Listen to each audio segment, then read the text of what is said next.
what do you think markets are getting right or maybe potentially misreading at this stage?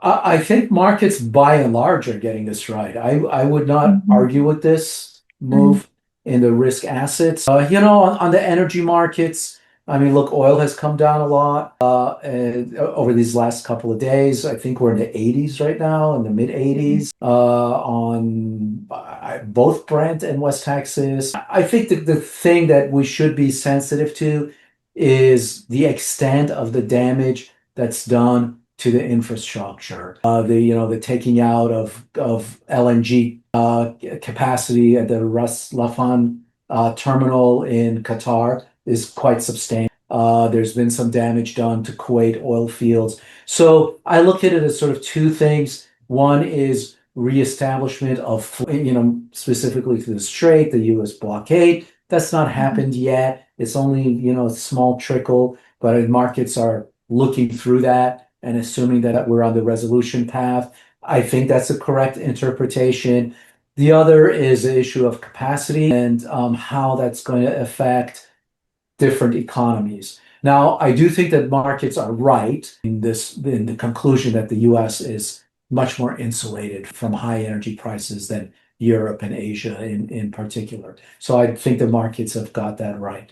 But maybe as far as how the backwardation of the curve and how steeply we might fall, I think maybe that might be a little trickier. Maybe this has a little bit more impact and what we've had, the high energy prices on earnings and things like that. Although the duration has not been this long, but the duration of high prices could stay for a little while. But generally speaking, I think that's fine tuning, to be honest. I think overall, I've been on board with this market move. I'm not certainly not fighting it. And now we all watch the US side and people, it's covered very heavily. But in the interest rate markets, what's happened also is that markets have priced out a lot of rate hikes that they expected from, two of the economies that were most vulnerable, the UK, the Bank of England, and the European Central of this, we were pricing, 85 basis points of hikes out of the ECB, and now it's down to 40. And we might not get any. And I think that would be, kind of interesting. But again, the directionality I agree with.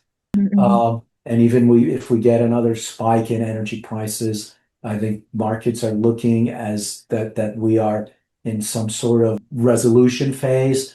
The internal situation in Iran could be very dicey for a long time.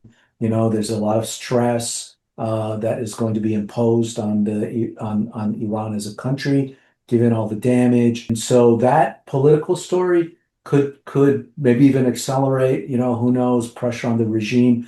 But what we have been telling our clients from the very start is that it's important to distinguish between two things. One is the political story inside Iran story, and the second is for financial markets. It comes down to energy markets and security of flows and infrastructure. There's been some damage done. It's not the end of the world. It'll take some while to repair, but you can also be guaranteed that the Trump administration is going to do everything it can as we approach the midterm elections to push energy prices down through the summer for US consumers, gasoline prices and all that. There's already been, they're putting pressure on US oil producers.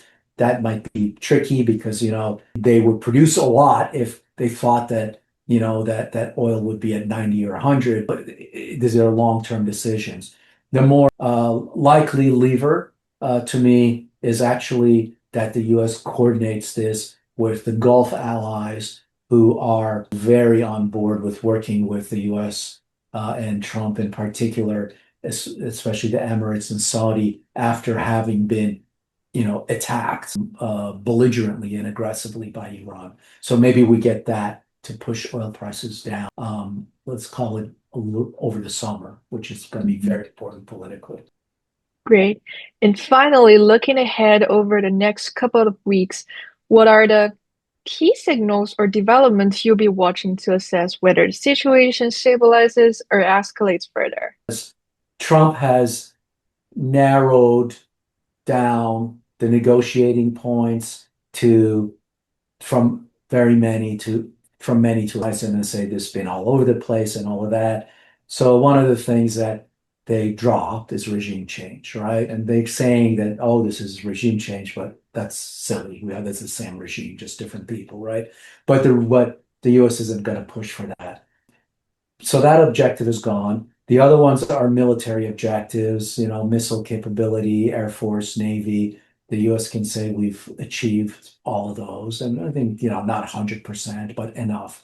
And so the things that we're negotiating over now are nuclear and the straits, right? And nuclear has two components. The first component, and this is super important domestically, in the US, because people otherwise say, well, why did you bother going to get that 440 kilos of enriched uranium that Iran has still. They've said that they have it, and to get an agreement on that. And the others, of course, assurances on future nuclear development.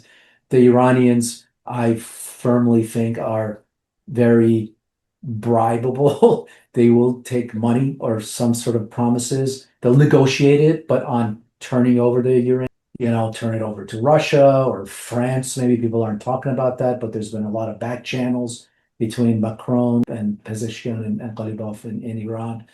So I think that's not as hard. The Iranians say, oh, our goal was never to get nuclear weapons anyways. Obviously, people don't believe them, so they could say that again. There's got to be a little bit more than that to satisfy the administration.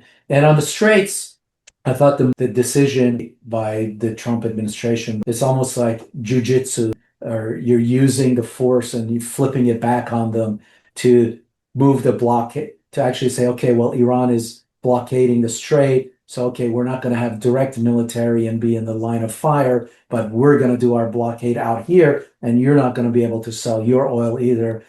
I thought it was brilliant, actually. And that's a big turning point. The Iranians never expected that, because they assumed that, oh, this is going to drive the price of oil higher, and Trump isn't going to do it because, he doesn't want to risk, oil going higher. And they did it. It was, I think, a bold move. And I think the markets look through the fact that, that there's been